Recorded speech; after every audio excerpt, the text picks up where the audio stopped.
Hello, and welcome back to Living a Culture of Life podcast by Human Life International. I'm your host, Colleen, and I'm delighted to have you join us today. On this episode, Father Shenan Boquet and I discuss his recent article, which unpacked the pervasiveness of pornography in today's culture and the growing resistance to it. Father and I talk about how society's view towards pornography has shifted in the past 80 years or so, and how there seems to be a new shift taking place right now as young people begin to push back against the porn industry. Towards the end of the episode, Father also offers some really helpful advice for parents on how to both protect your children from porn and help form a healthy view of sexuality. Without further ado, please welcome Father Boquet to Living a Culture of Life.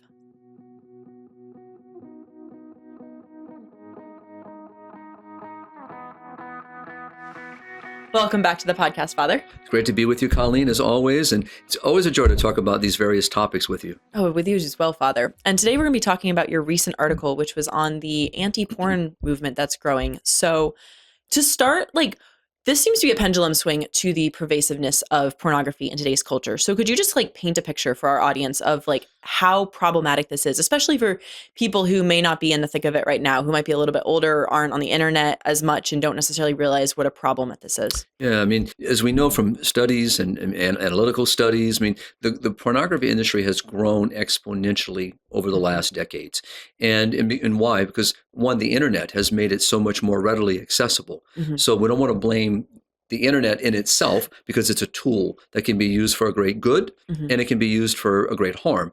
And in this situation, the whole pornography industry, which used to be really mitigated to magazines, to videos, to little buildings, set on one side of the town that people had to drive to, and people were afraid to be caught, and, all these little things, that all was completely removed once the internet accessibility began to happen.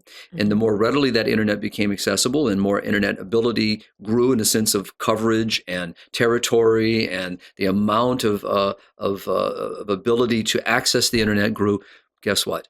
Pornography just blossomed. Mm-hmm. And sadly, what we see is it's not just affecting a certain segment alone. Mm-hmm. It's actually, cross sections of ages, both male and female. Obviously the stronger percentage still is leaning toward the male, but you're starting to see where even, women are accessing it, more readily. And so it just has grown. And, it's interesting to see right now that there's a shift in thought. We're seeing younger generation now, and people becoming very much concerned about the pornography industry. Mm-hmm. And we've seen even government officials, like in the state of Texas and other states, that are trying to regulate access by proving a verification of age. Mm-hmm. And it might require your driver's license, it might require an actual photo, mm-hmm. whatever the verification is. And we know that the Supreme Court recently upheld the Texas law and position. And so that's now just going to open the door for so many other states. And so, but what's driving that, mm-hmm. and I think part of what's driving is we're also seeing the great harm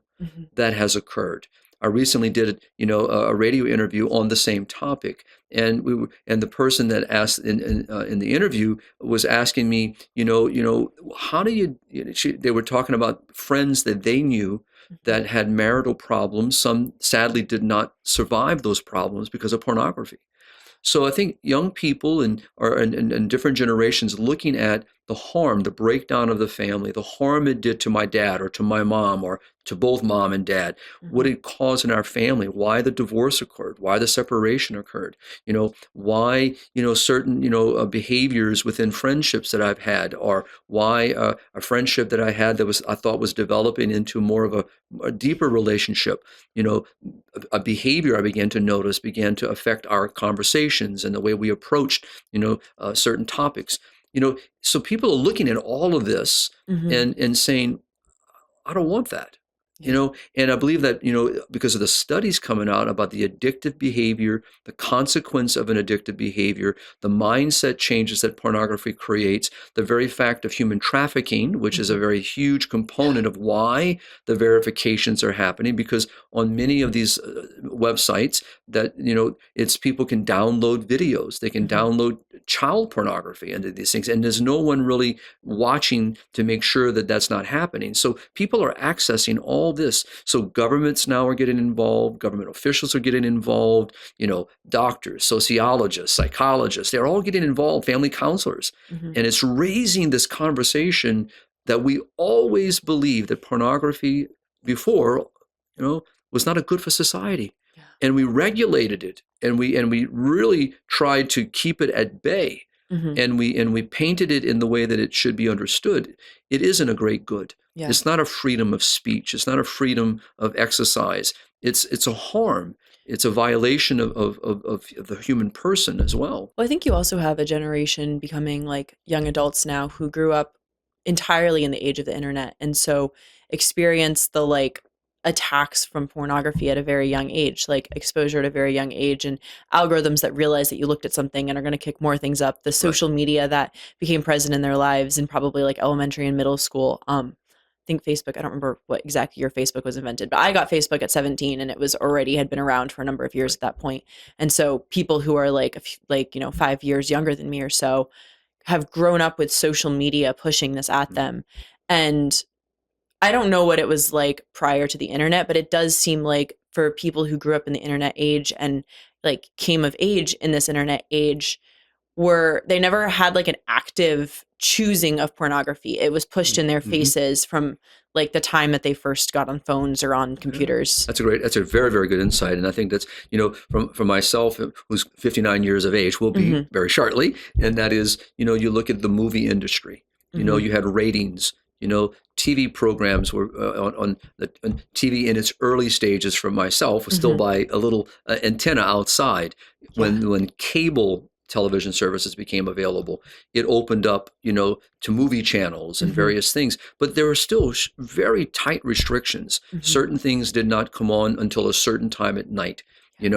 Parents were able to lock out their cable box, so there was a way still, because society itself recognized that, that you still had the monitoring of what children saw, these type of things. But as those filters began to fade, and as you just said, and as another generation enters in where things are just so fluid, you never had a chance to ask the question or to even pose the filter. It seems like in the past you had to kind of go out of your way to gain access to it. So that doesn't mean that people weren't ever exposed at a young age, but it did seem like the use of it required some type of effort versus like my generation, especially for young boys, really just had to no one knew exactly how to protect them because the internet was so new. And then it was also just shoved in their faces from these companies. And also just the traveling around the world, we don't have to just be on the internet.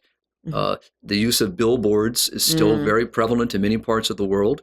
TV commercials, ads for movies, magazines, so the industry is not just tied to one avenue. It's tied to every avenue it has at its disposal. And so as a result, what do we see? Exploitation of women, mostly, exploitation of youth, and we see the degrading of men, who no longer recognize the importance of discipline of their appetites. But we've allowed people, male and female, to lower themselves to the lowest base that we can go, and we're seeing behaviors within marriages, sexual relationships that are the word deviant doesn't even capture anymore. What's concerning to me is the filters are still not there. So on airlines now, because of Wi-Fi accessibility, and people are bringing their devices on board with already downloaded movies and so forth, I can be sitting in my seat and the person next to me can be watching the most explicit show. This just happened to me recently. This is just this is unacceptable. So it's more than just in a sense of filtering and creating restrictions and verifications, all necessary, very important. But how do we as a country, as a people, recognize that there are certain things that should not be within the public forum, first of all, like on an airplane, or sitting on a bus, next to someone watching some crazy movie or something they've downloaded. And also, what access do our children have? And then also as a society, what do we understand about human sexuality? Yeah. And is it going to be based on the lowest based, as all an appetite's rule? Yeah. Or is there self-discipline and so forth? Well, and the average age of exposure is, I think, somewhere between like 9 and 13, somewhere in there. And That's so it's right. one of those things like, even in like Catholic and conservative homes, a lot of parents will have the sex talk with their kids around puberty. And it's Right. like your child could have already been exposed to that point, and their first right. like impression of sex, their first learning about it came from pornography and not from like, this is a beautiful gift from God, like the true, authentic Exactly. Catholic view of it. That's right. So I think it's just one of those things that's really, obviously, I think a lot of parents who are parents these days are aware of it, but just like being intentional about protecting your children from porn, and then also helping them have a healthy view of sexuality. Well, I'm a huge fan of not giving children devices. Yeah. Right. And the reason for that is because, especially I'm talking about something that's connected to, The internet internet, and or yeah. to any type of access to the internet, because Mhm. I've shared with you before the podcast, I'm not on the Facebook. Mhm. I get lots of requests because of HLI, and I feel bad when I don't answer people, because I'm not going to say no or yes, I'm going to make me my friend, but because I'm not on the Facebook, I'm not. HLI is, and by fact of that, I'm on on Facebook. But it's a tool for us, and it's a great tool, and it can be used for some great things. But someone sent me recently a link, and so because I have access to the Facebook because of HLI, so Mhm. I opened up, and it of course opened up the Facebook, Mhm. and so I'm reading what they sent me, and then I closed it, and when they sent another link for me to read, when I opened it back up, it's images all over the place, Mhm. and I'm thinking to myself, I didn't even go looking for this. This is right here in front of me, Yeah. and so how easy it is. And these algorithms and all these various ways of which the technology is trying to capture you into certain things, Yeah. and so for parents, to me, is not to have access to this for their kids. Mhm. And as you just said, is to start, and only a parent knows when a particular child, each child is different, is Mhm. when to start beginning to have a conversation about human sexuality and the Mhm. beauty of what's going on, what it means to be male, what it means to be female. And every parent has to know when that is time, but Yeah. it's important to know when it's time. And parents kind of fumble with this. I don't know Mhm. why there's such a fear of talking about something that is so beautiful and so good and so life-giving, but it has to be understood rightly. Mhm. And as a parent, you want what's good for your children. You want what's best for them. Why are we so afraid of addressing an issue that is part of who they are, to help them at the proper time, in an appropriate way, in a prudent manner Mhm. that is best for them to understand, and gradually keep building? The environment around that child is very important. So what is on the TV? What movies? What language? How does mom or dad dress? Mhm. What other things are happening around that child or children that help them understand modesty, purity, dignity, beauty, and also what about discipline? Mhm. We all know that it requires discipline, how to treat another human being. I remember very early on, my dad speaking to me, about how you treat a lady, a girl. Mhm. And that I remember that so vividly, and as I said, by laughing a little bit, did he do it perfectly? Well, what's the word perfect mean? He tried. And we often sometimes look back, because now he's trying to do that with the great grandkids and trying to teach them, and which I think is beautiful. He's trying to show them. And all my dad really was ultimately trying to say is that there's something very different about you and a girl, Mhm. and how you are to treat a girl. In other words, and so how you are not to roughhouse, and all these various ways that he was attempting to kind of show that a, there is a uniqueness, and there's something that also that needs to be respected always, and you never cross those lines. And as we aged, of course, that language would change. Mhm. But today, this is, I find, is not happening Mhm. enough. And so as a result, as we were sharing earlier, off the recording, is where do kids turn? Where have kids always turned? Mhm. They're going to turn to their friends. They're going to turn to other environments. And in Mhm. this situation, they don't have to turn very far. No.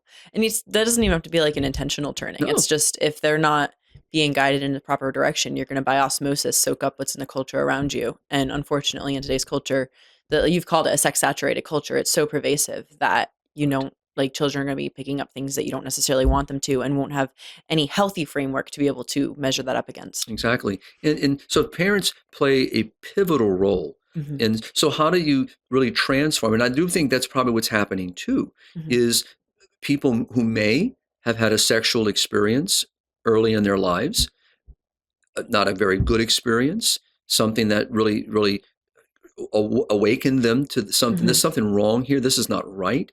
And so they're looking for the good. They're wanting something that is Hmm. good and true and beautiful. And that's what they're looking for. So now they're looking toward sources. They're Hmm. looking for guidance. And what I find on college universities, and then is that through many different outreaches and evangelization, there are many ways that young people are being addressed on the topic. Hmm. Some have already come out of maybe sexual encounters, maybe dealing with pornography, but Hmm. have found their way out of it and are living very chaste, beautiful lives, Yeah. recognizing how beautiful that is and how freeing it is, Hmm. and how it also readies them Yeah. for that right person that they can then share themselves with for a lifetime. I love having guests on the show who are able to share those stories. We've had the Hahnemans on, we Mm, had Steve Picorni on, and Claudia Bustamante, and just different people who have had different experiences with broken sexuality and then how they've come out of it through different ways of recovery. And I just think it's so beautiful to kind of constantly highlight those stories from different perspectives, because it is such a common thing that so many people in today's culture have struggled with. And it's just like right, a constant reminder of there's hope. And also, these are different methods that people have right. used to be able to free themselves from the grips of sexual brokenness. One thing, so you talked in your article about this kind of growing anti-porn movement, kind of made up of, I think it was a lot of younger people in just different groups. Do you mind talking a little bit about like what you see there, like which groups they are, or like which types of people are stepping back against this? Yeah, so what I'm seeing is, and also in reading more about, is like I Hmm. said, I mentioned on the universities, I mentioned even high school students. I've looked at even young parents, Mm, yeah. not and just welcoming new life. These are just segments of groups of people, which when, as I said in the article, and I mean it very respectfully, that you had a certain age of the society, that was protesting, holding their signs against pornography. What you're seeing now is a very different generation, who is not the atypical people that people Hmm. would think are fighting against this. It's other groups. I mean, so I think that what's going on there is the younger generation is evaluating, Hmm. assessing, and just saying no. I also think within like the young conservative movement, there's kind of been this recognition of how you hear people refer to big pharma, Right, or to how these different organizations, different groups of people have targeted for the sake of profit and not necessarily looking to the good of the people of right, their like audience, or of correct. their the people who purchase their products or use their products. And I was listening to a clip of this woman talking on, I think it was Theo Vaughn's podcast, about big porn Mm, and how those organizations are like trying to sell their product, and this is how they make a profit, and basically using people to make a profit. And I thought that that was like, there seems to be this movement among young people in other areas saying, how have we been manipulated, how has the story been told to us in a certain way to get us to right. do a certain thing to be able to create a profit for these big corporations. And they're kind of looking at porn the same way, and whether or Wow. not that's valid in the other areas, it's definitely valid in the porn area. And I Yeah. think that that's a mindset that they're able to understand in a way that people might not have been like 20 years ago. That's a great assessment of that, and also just the idea that when you think about how back to that exploitation, that Hmm. manipulation, the usury, the whole utilitarian way of looking at life, looking at other Hmm. people, and exploiting people to make a profit. Hmm. And so when you think about the reality of what we saw prior to COVID and prior and following was the loneliness, the isolation that Yeah. people were feeling, only grew exponentially through COVID, and people even turned more Hmm. toward the pornography industry, to Yeah. feed this loneliness, isolation. What pornography feeds, ultimately, like the spirit of death, is me. It's Hmm. all about me, myself, and I. Hmm. So, but we're social beings.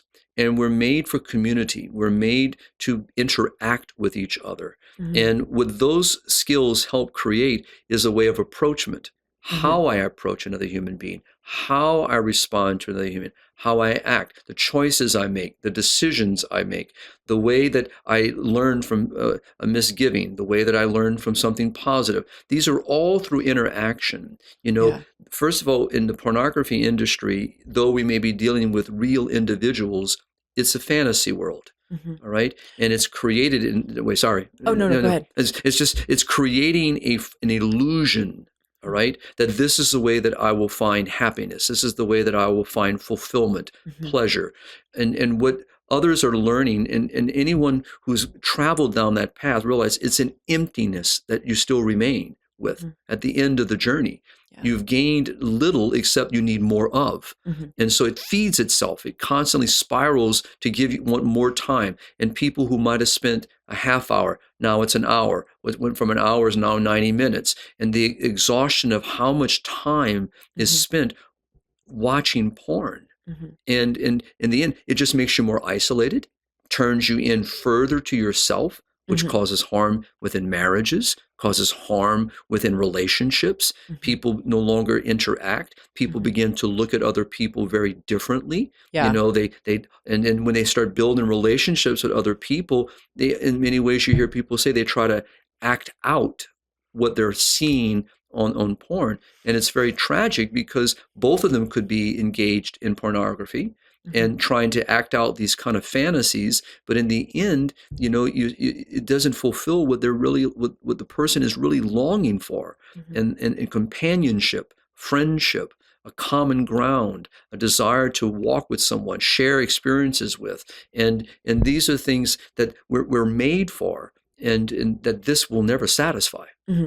I want to just add on a little point to what you were saying about how there might be a real person, but it's still a fantasy, because I do think that when you're talking about pornography, there's two different kind of ways you can approach it. You can approach it as in the people that are exploited to be able to make the pornography, and then the bad effects that it has on the person viewing it. Right. And I think it's going to be important kind of going forward that people who are against porn make sure that they continue emphasizing the problems for the person viewing it, because as AI gets more and more and more sophisticated, and that's kind of one of my fears, is you're going to be able to say have quote unquote ethical porn because, oh, nobody was exploited in the making of this. It was just an internet like simulation with AI. And the thing is that there is no like victimless porn. There is still going to be someone who is hurt by that, and that's going to be the person viewing it. So just making sure that the conversation doesn't fall so much on the we have to protect people from, like, trafficking is important. Calling out the exploitation that occurs to make porn is important, and I don't want to dismiss that, but I also think that the argument against porn can't only focus on that, because then, replace it with AI. It's fine. It's not. Right. Exactly. No, that's very, very good. And it's very important. And it's something that, that including the Holy Father, not so much about pornography directly as of yet that I've heard, but AI, the concern about artificial intelligence. Yeah. How is it going to affect society? And you just gave a clear example of that. So it's very important, because these artificially created environments, that people are drawn toward. All right. Yeah. And this is something we're seeing, creating a sex industry, a whole industry around it.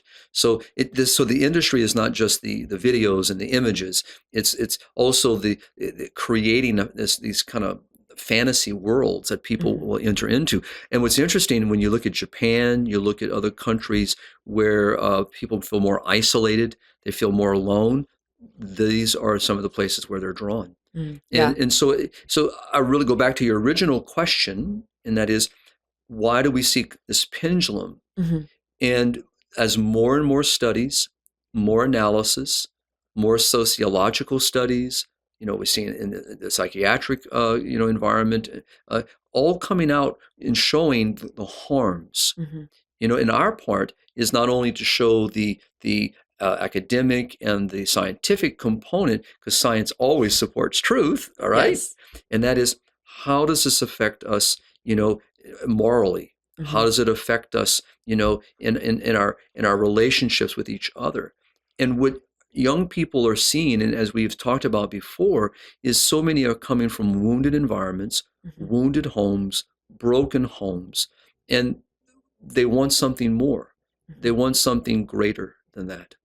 And so what this industry feeds on is the isolation, is the woundedness, is, the self-absorption. Mhm. And within us is the opposite desire that we want. We want the companionship. We Mhm. want the social relationship. We want to be with others. We want to share things with others. We want to create memories that are memorable, that Mhm. we can share in the light, that we can share together.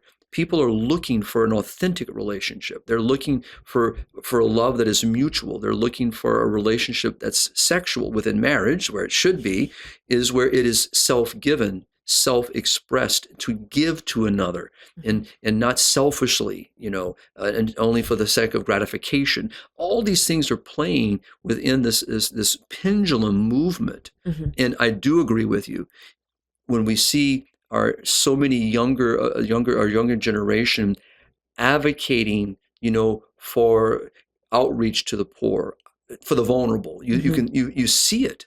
This is another example of this, Yeah. and so all that's playing in, just like the culture of death Mhm. has a mindset, culture of life has a mindset. Mhm. And what I'm seeing and what I experience is more and more people are drawn toward that great good. Mhm. And it's pushing against this. It's Yeah. pushing back. And and it's interesting, just like with the abortion industry, the pornography industry is pushing. It has a lot of leverage. There's Mhm. a lot of money involved, in the billions of dollars. There's a lot of money to be made, and so they don't want the verifications. They don't want, just like by removing Planned Parenthood and others advocating for perverse sex education in the Mhm. school systems, they know that if you get to the younger generation, you got a generation of people who become addicted to your drugs, addicted to the behavior, addicted to the outcomes, addicted to what your industry can provide. Mhm. Pornography is no different. Exact same. It's all feeds itself. And Mhm. so if you start taking away what feeds it, Mhm. it's going to fight back. Yeah. Could you talk about those age verification laws? Because I actually have not been following it super closely, and I think it's helpful Right. to give some context for our audience as well. So the freshest one is from Texas, Okay. because the Supreme Court just upheld the Texas law about requirement for verification. So Okay. basically, like anything else, if I'm going to buy an airline ticket and I'm using a new credit card, it's going to ask me, prove who you are. Do you really have that credit card? Mhm. So it's going to demand certain things from me. It might even require me to give them a phone number, which it does, Mhm. and I'm going to send you a code, Mhm. and you're going to now put that code in to verify that you are who you say you are. Yeah. I have the phone, I have the credit card, okay, Yeah. or I have the computer. And so here it's similar. Now, each of the states that are trying to do this, Texas Mhm. is one. There are ways of which you can verify. So Mhm. basically, it's to anyone accessing a particular porn site. Mhm.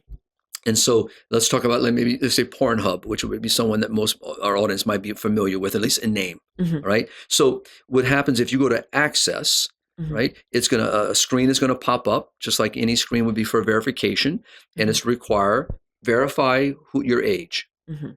And so it's going to require either a photo, so you're using the camera on your device to take a picture of yourself, which shows that you Mhm. are definitely, of a certain age. And of course, with technology, that's improved a lot in the Mhm. sense of being able to verify. But typically, it's going to be a driver's license, some type of identity that gives your birth date, and Mhm. and your license number. So Mhm. it's asking for more personal information. So anyone can lie. Yeah. But if you have to give a license number, or you have to give some other means of identification, you're now identifying yourself, Mhm. right? And this is what the pornography industry says. Oh, that's a violation of freedom. It's a violation of freedom of speech, of protect privacy rights, and all this stuff. No, it's just asking you, verify who you are. Yeah. It's really aimed at protecting children from having access to the porn site. Yeah.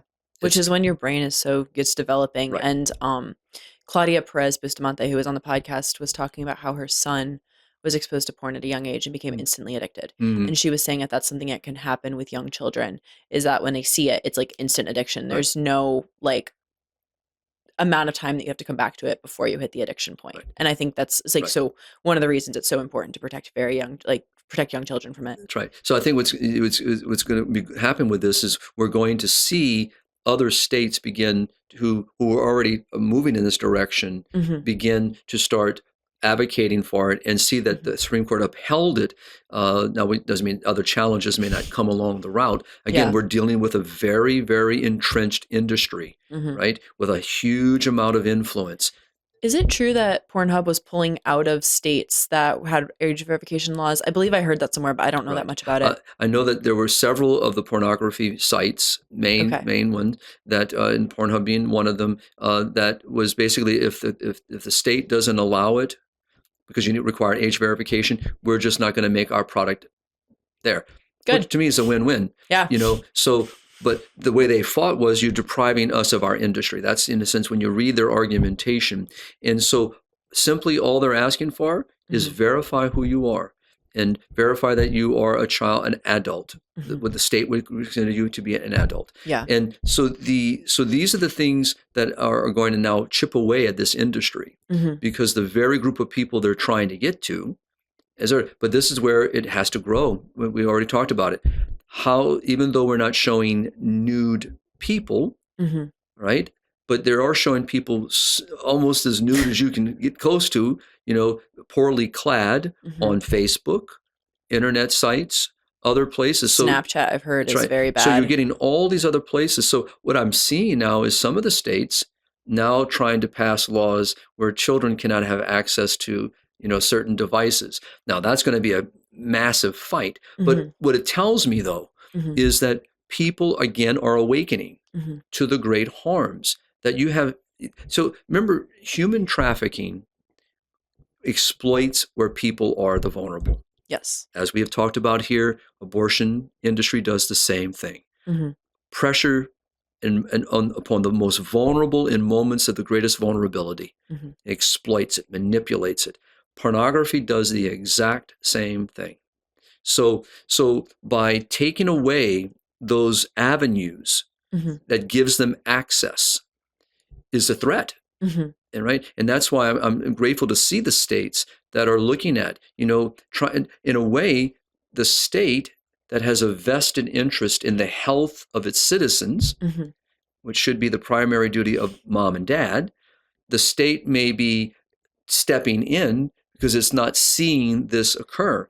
Well, also with porn, I do think that, I mean, as with a lot of issues, but it does seem like it's one of those issues where you kind of need a large group of people to be able to effectively protect children. Right. Because you could have a set of parents who's doing everything they can to protect their child, but what they don't know is Right. that some kid on the soccer team is showing it to them on their video or something That's like that. correct. So I think one of the benefits of having the government being involved in this or having states being Right. involved in this is that parents kind of have other parents to kind of stand arm in arm with to That's protect their correct. children. And it's not just like a couple as like the lone ones trying to protect their children. Right, and it's similar. When I was, I agree with you. Is when I was a younger boy, you go into the convenience store, and let's say they might have had, pornographic magazines. Mhm. First of all, they were always behind the counter. Mhm. You had no access to it, and they were always covered, Mm. except the title.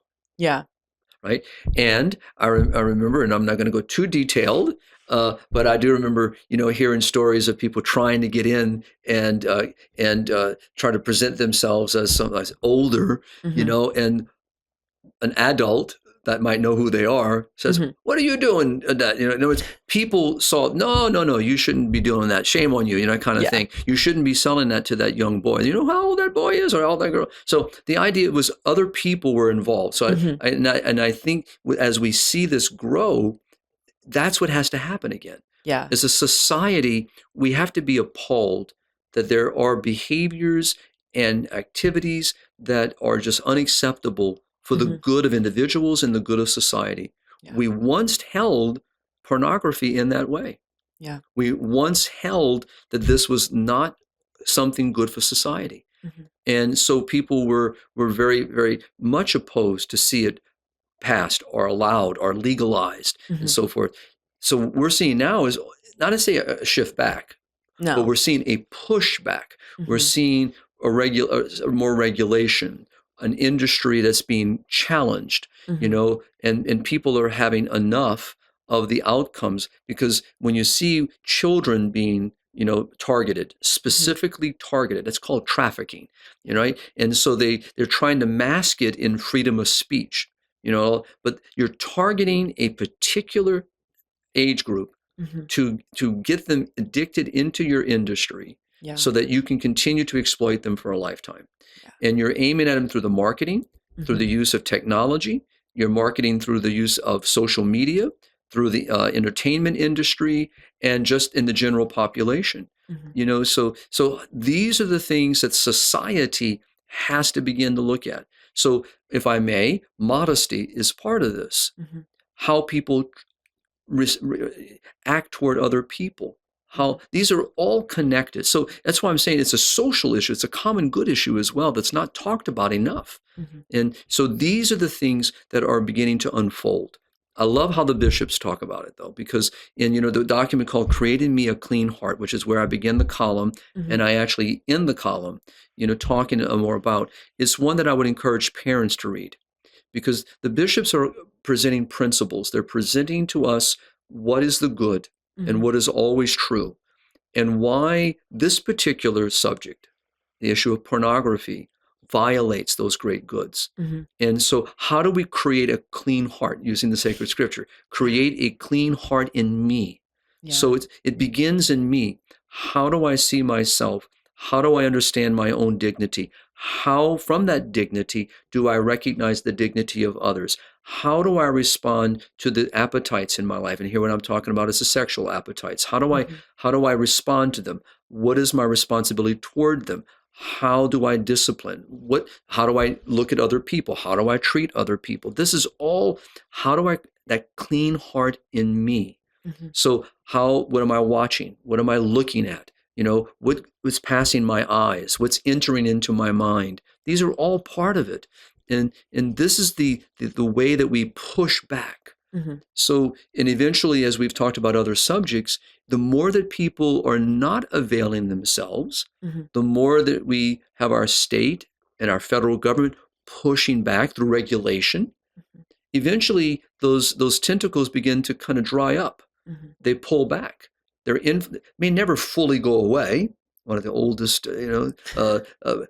misgivings of society, but the idea is, but we can pull them back far enough Mm-hmm. where their influence is less and less, and maybe begin to change the social fabric and Yeah. the moral fabric that we know is what we should be living And is and that protect. both and too of just like trying to help those dry up, but then also giving children and giving like young people the view of sexuality that like Right. obviously the church That's recognizes right. of just this beautiful And gift. to protect their innocence, right, Colleen? Yeah. I mean, to let a child be a child. Mm-hmm. Let a child, be curious, but guide that curiosity. Yeah.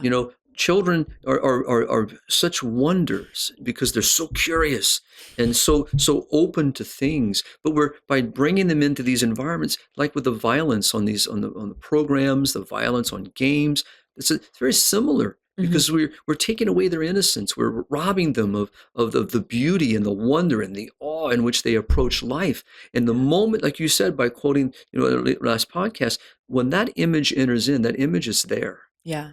It's not like you can just hit erase and it's gone. Mm-hmm. It leaves a mark. Mm-hmm. And if not guided, it can lead into so many other things. Mm-hmm. And so we need to teach children, but we need to protect children Mm-hmm. as well from the curiosity at times. That leads right into my next question, which is what advice would you have for parents to both protect their children from pornography, but then also like give their children the tools to be able to like recognizing that they're going to be entering into a sex saturated culture to like be able to hold Right. God's view of sexuality throughout that. Also, I would say, again, back to the bishop's document, I would Mhm. encourage, and many of the bishops in the local states, I know here in Virginia, Bishop Burbidge has written on this many times. Okay. Bishop Laverty, prior to Bishop Burbidge, wrote a beautiful pastoral on the issue of pornography. So many of the bishops, our spiritual leaders, are writing on this topic and providing many resources within that are locally to the diocese or maybe within the state that parents can avail themselves to. So I would definitely encourage parents to look at what the local bishop has done or saying by going to the diocesan website. or maybe even call in the Office of Family Ministry, or maybe there's another title, but Mm-hmm. to reach out, because there are tremendous resources. Our Catholic schools, with the support of parents, Mm-hmm. need to start talking about the subject. Yes. So that needs to happen. And again, I know many dioceses actually have within their diocesan catechetical structure talking about human sexuality, Mm-hmm. age appropriate, Yeah. with the support and in collaboration with parents. It has to happen, right? This is the only way that we can push back, Mm-hmm. keep pushing. But remember, we're not only pushing, we're building. Mm-hmm. We're building a culture. We're transforming by pushing back. We're building by Mm-hmm. educating, forming. The other thing within the home is, as I mentioned earlier, is that what are my children seeing? What instruments, tools are they utilizing? So in my home structure, my domestic church, my little domestic church, what is that environment like? Mm-hmm.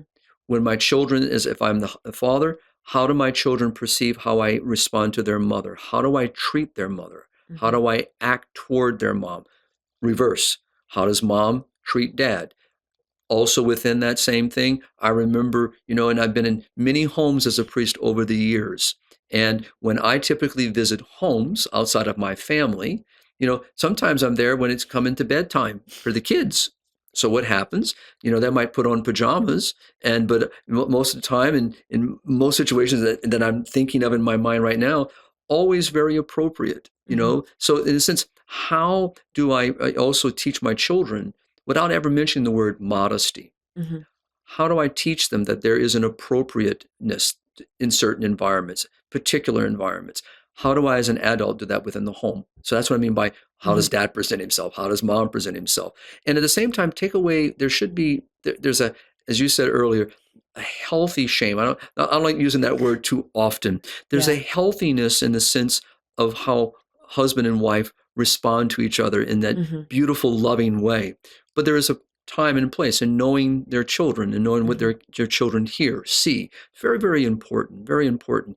And today, in summertime, people are at the beaches, right? We definitely got some issues there.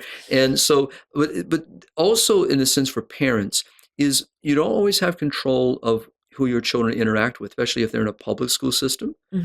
Even within a Catholic school system or a Christian school system, you might still have issues. But how do you know and get to learn? Talk to your children. That's what the bishops say. Talk to your children.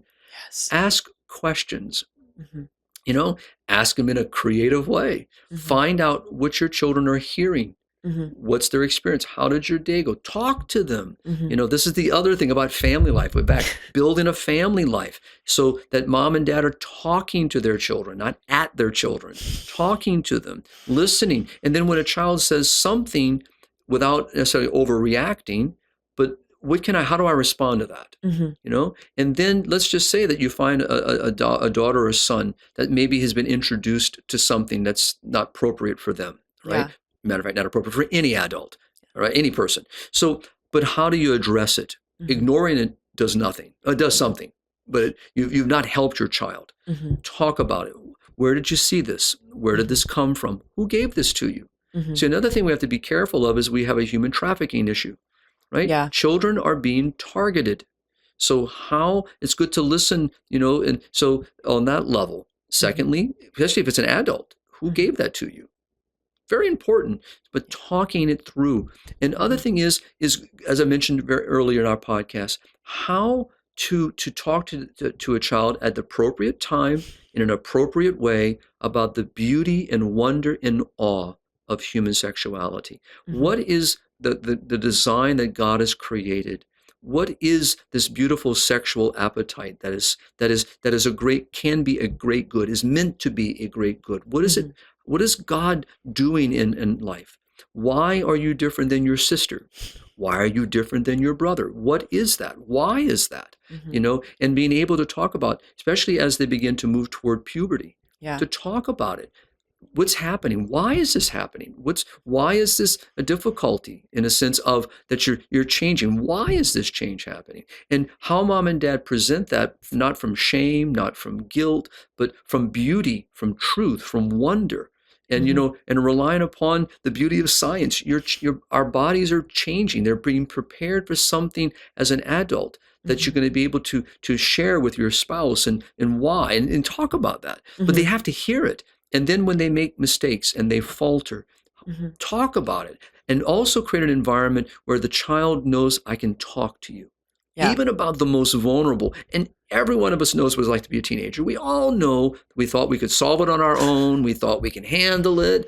It's all false. That was one thing that was really jumping out to me, is if kids, like if it's uncomfortable to talk about those topics with your children, or like children feel like they won't have their questions answered, or their parents are going to be uncomfortable responding to it. They're just like not going to want that. Correct. And then they're going to turn to the internet. Exactly. They're going to turn to other people in their life who may or may not share the same values to get those questions answered. Exactly. And so like for parents being able to make sure that in a sense you have control of the narrative, not in a controlling way. Correct. But that you can guide and shape and respond to questions and be able to form children's understanding of it, because if you're not the one doing it, they're learning it from the culture, and that can go any direction. Amen. And it's and especially when those life cycles begin to reveal themselves. Menstrual cycles and nocturnal emissions for boys, and all these things that are happening. Those are natural things. But how do we respond to them? How do we respond to stimulations? These are things, and I know I don't want to get too much more graphic than that, but I just think it's important for parents. We all were those ages. And so what a wonder it would have been to have someone to talk to that wasn't going to make you feel guilty, or someone that was going to shame you, or someone that was going to mock you. Ridicule you, laugh at you, whatever it may be. And these are the things that need to be brought into the light, but in a very, very respectful way. But that's got to start very early. And when children see in their parents this great trust and this great confidence and the reliance upon their parents to guide them and to teach them, and for a father, especially with his sons, to be able to say, what's happening, been there. Let's talk this through. Right? Before it even begins, for moms, and then in reverse, for dads to speak to their daughters, in a very appropriate way, and for moms to be able to talk to their sons, and for both sons and daughters to see mom and dad, how they respond to each other, and this is so important. And so these are the ways in which we build. Where the church comes in, Colleen, is to support that domestic church. Yeah. And that's what I mean by our institutions, our schools, never to replace, never to take the place of, collaborate with, support, sustain, mentor. Very, very important. Do you think, this is something that just occurred to me, and because a lot of times I feel like, from what I've heard from talking to different people in different like Catholic and conservative circles, like the awkward sex talk with your parents, like if it can be uncomfortable, or kids don't always want to turn to their parents with those questions. Do you think that it is a potentially appropriate thing for parents to designate a younger aunt or someone who's like closer as like telling their children, like, if you have questions and you're uncomfortable coming to your father and I about this, you can talk to this person that shares your values and will answer those questions. Do you think that that's appropriate, or do you think it should mostly remain between parent and child? I think it can be a both and.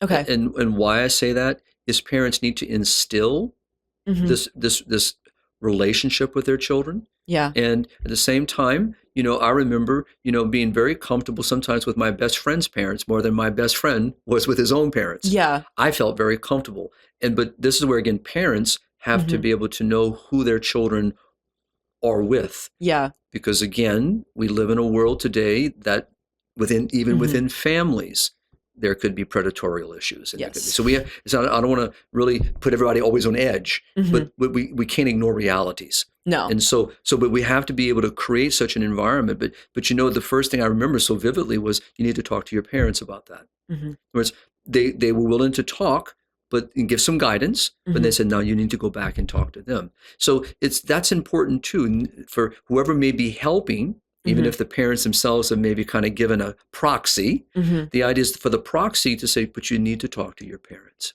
Yeah. You need to be able to share this with your parents. Your parents are not far away from you as you may think.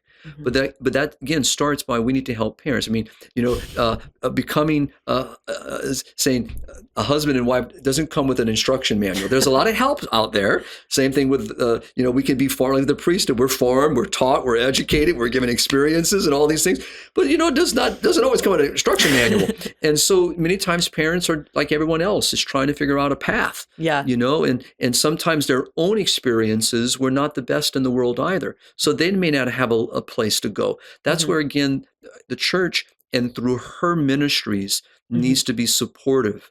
And also when we're preparing young couples for marriage, to be able to talk about what we're talking about today, not necessarily some of the pornography, but the beauty of talking about as parents, God's plan, and what was God's great command? The great command was not only to teach your children and your children's children, of course, talking about the great command, love God, love neighbor, but it also means teach where we want them to turn to their parents.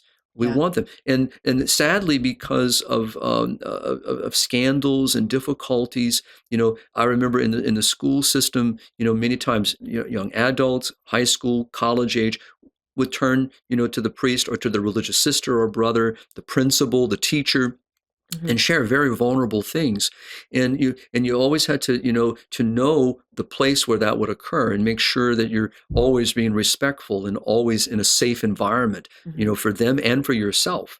And also knowing the limit of your conversation, and being able to redirect the child or the young adult back toward, their parents, or if the parents are not there, how to help move them in a direction that gets them the resources they need, right? And so that's why I on the one side, the safe environments, or whatever the names are called in different dioceses, it might have been and did emerge from the scandals, but there was a need, to create those kinds of environments where kids could find a place to speak, where maybe they could not find it at home, or they could not find it in certain environments, and creating a place where adults were able to be of counsel and help in an appropriate way. And so these are very important in today's society, and a lot of times, just recently I had this conversation on an airplane with a young couple. We were sitting three. So I was on the window and they had the other two seats. And it's interesting because the people around us could not get out of the conversation. So I tried to keep it, but they were asking just questions, and I found that it was, and that's what it should be. We're here for each other. Yeah. For each other. So creating those environments, that's why I say I think it's a both and. Yeah. But the parents must be in that conversation, not isolated from or replaced. Yeah. They must be, and we have to also help young people, young adults, people in general, to be able to go back to their parents and not be afraid, even in some of the most difficult of conversations to have. Parents are parents, right? Yes. And so, and we all know, that we should not use the extreme cases where there are difficult moments, where we have not so good parents. That's not, we should never use that as why we in a sense, why kids shouldn't talk to their parents. No.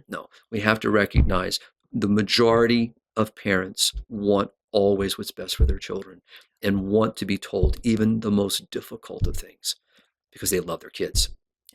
So thank you, Colleen. Thank you, Father. Probably a little longer than we started with, but I'm hoping that our listeners will take advantage of many things on our website. We've talked about this subject many times. But we have a this is more about the second part of the conversation of how to talk to your kids about sex, but we do have a resource article on that, and we'll be having a podcast episode on that topic as well shortly.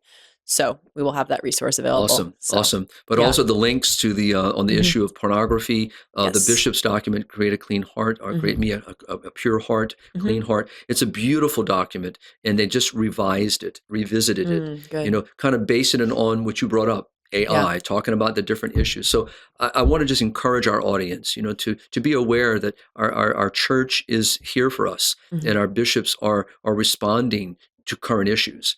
And even something as vulnerable, as difficult, as morally, questionable in the sense of pornography, all the things that are there, they're in the conversation. So let's make sure we know what they're talking about. Perfect. Well, thank you so much, Father. This Thanks, has been a Colleen. good conversation. And to all of our audience, please like and subscribe. Leave us a 5-star review if you're listening on our audio platforms, and keep on living the culture of life. God bless.